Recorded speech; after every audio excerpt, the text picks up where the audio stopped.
The significant findings in this study was that the expression of PD-1 was not associated with MMR status, but the expression of PD-L1 in both tumor cells and tumor-infiltrating immune cells was significantly associated with MMR deficiency.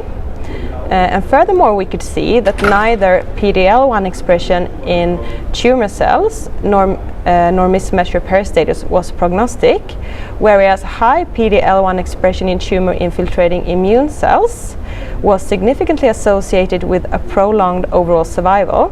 And that's also after adjusting for other prognostic factors and mismatch repair status. And regarding the PD-1 expression, we could see that a high PD-1 expression in tumor-infiltrating immune cells also was significantly associated with a prolonged overall survival, but not after adjusting for the prognostic factors and MMR status.